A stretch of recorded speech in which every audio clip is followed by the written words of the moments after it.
जय हिंद क्लास। आज कल हमने पढ़ा था वंश के बारे में। जैसे हम पढ़ेंगे तो आपको वंश समझने का एक ट्रिक मैं बताता हूं। आज हमें पढ़ना क्या है, पहले ये देखते हैं। पढ़ना तो है हिस्ट्री ही,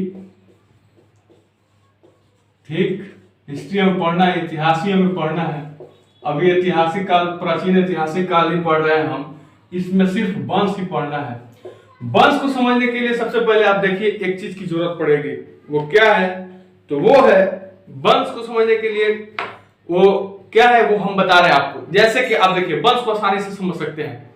जैसे आप हुए, आपके पिताजी हुए, आपके पिताजी के पिताजी हुए, उनके पिताजी के पिताजी हुए, उसी में कोई खास कर गया, उसी का मतलब नाम हो गया। ठीक उसी प्रकार इस वंश भी है।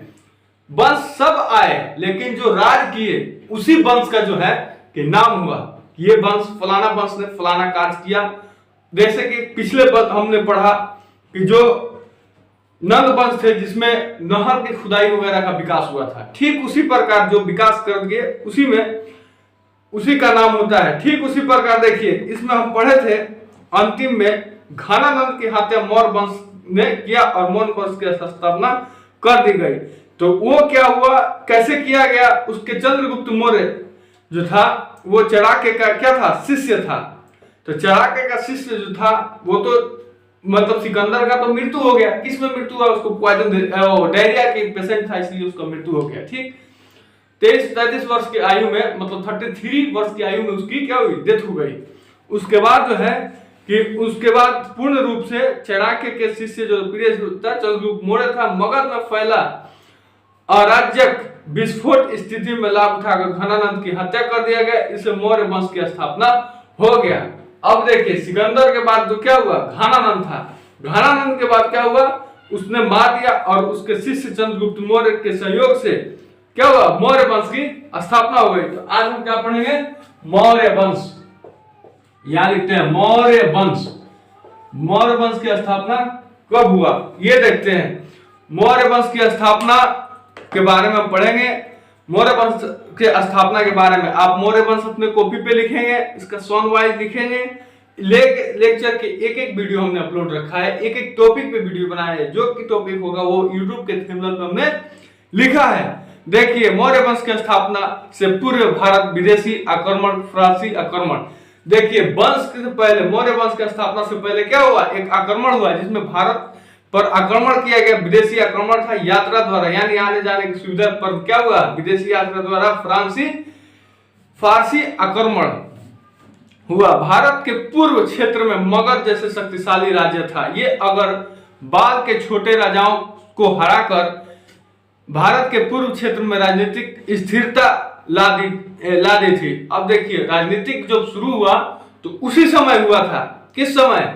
मौर्य वंश के समय में भारत के पूर्व क्षेत्र में, पूर्वी क्षेत्र में जो है, अब नक्शा रहता तो उसमें समझा दिया जाता कि पूर्व क्षेत्र कौन सा है, शक्तिशाली राज्य था। अगर बगल के छोटे राज्य हराकर भारत के पूर्वी क्षेत्र में राजनीतिक स्थिरता ला दी थी, किंतु भारत के पश्चिम उत्तर, पश्चिम से लेकर और उत्तर मतलब उत्तर साइड से लेकर पश्चिम दिशा तक पंजाब के छोटे राजाओं के शासक था जो कि कमजोर शासक थे।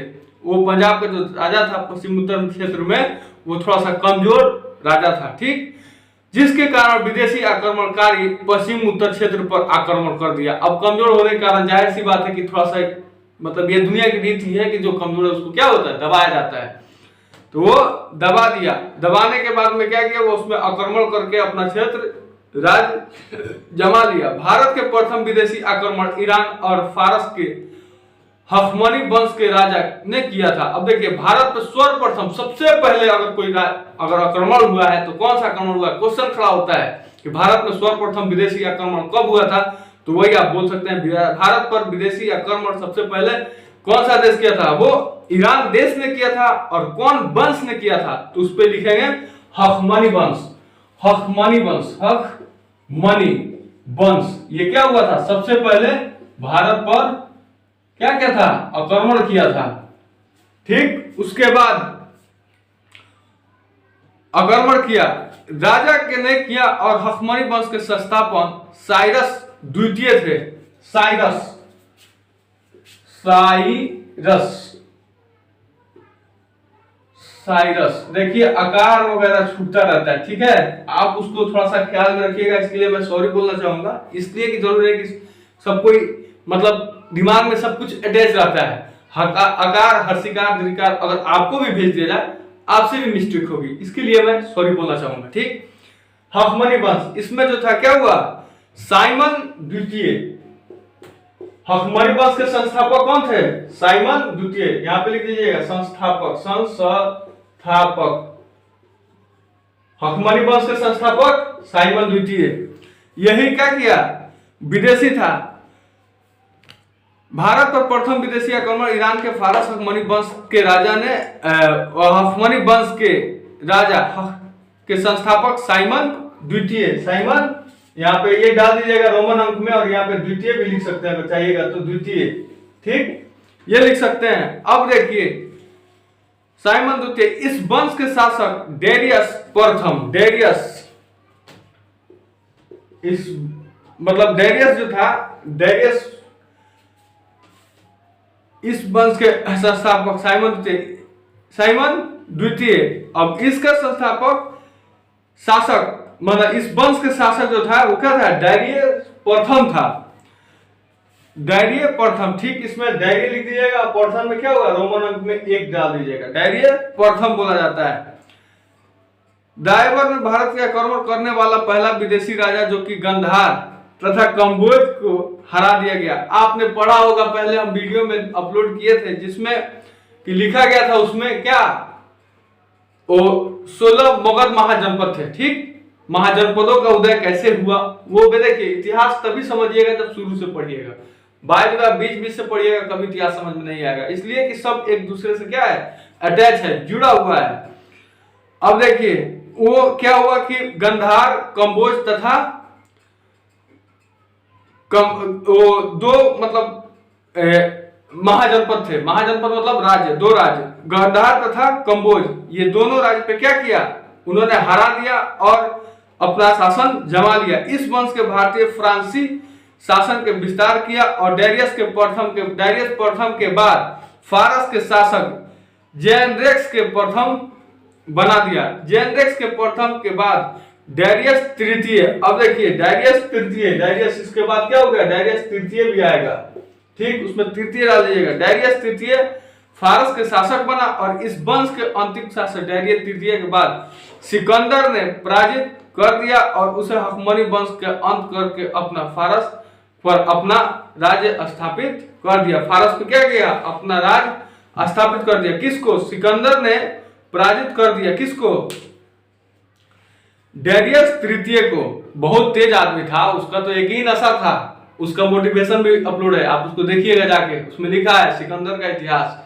बहुत दिमाग, उसका एक ही टारगेट था कि पूरे दुनिया पे मेरी कब्जा होनी चाहिए, और कर भी लिया था। 60% जो है कि उस दुनिया पे कब्जा, मात्र 40% ही था। उसकी मृत्यु हो गई डायरिया की वजह से, नहीं तो वो और क्या होता, और आगे भी गया होता, और आगे क्या राज्य जमाया होता। 60% पे कब्जा कर लिया, मात्र 40% ही था, तो वही किसको हरा दिया, पराजित कर दिया। हफमनी वंश को अंतिम हफमनी वंश के अंतिम शासक डायरियस तृतीय को क्या किया, सिकंदर ने पराजित कर दिया और हफमनी वंश का अंत करके फारस पर अपना राज्य स्थापित कर दिया। उस पर फिर क्या हो गया, सिकंदर का शासन चलने लगा। मौर्य वंश यही रहा। मौर्य वंश की स्थापना पूर्वी भारत के एशिया विदेशी आक्रमण फ्रांसी के बारे में ये टॉपिक रहा। उसमें प्राचीन इतिहास में हम लोग पढ़े और मौर्य वंश के बारे में पढ़े, मौर्य वंश कहाँ से आया, इसकी स्थापना कब हुई और इसका खत्म क्या होगा। इसके बाद हमें पढ़ना है मखदूमिया यूनानी आक्रमण। अब इसके बाद हम आक्रमण ही पढ़ेंगे कि एक दूसरे पे कौन कैसे आक्रमण किया। बस मखदूमिया यूनानी आक्रमण के बाद हमें पढ़ना है। देखिए एक एक टॉपिक पढ़ा है हमें। अब इसके बाद हम पढ़ेंगे क्या, मौर्य वंश अभी खत्म नहीं हुआ है, मौर्य वंश अभी और पढ़ना है। इसमें मौर्य वंश की स्थापना सिर्फ पढ़ा है कि मतलब शुरुआत कहां से हुई।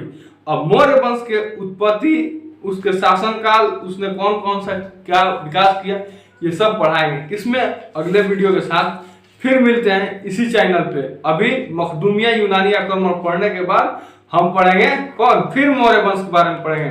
अभी इसका क्या हुआ, स्थापना मतलब शुरुआत, प्रारंभ पढ़ना है। अभी चलेगा ये कुछ दिन तक, कुछ दिन का लगभग 2-3 वीडियो अभी इसमें जाएंगे। आज के लिए इतना ही।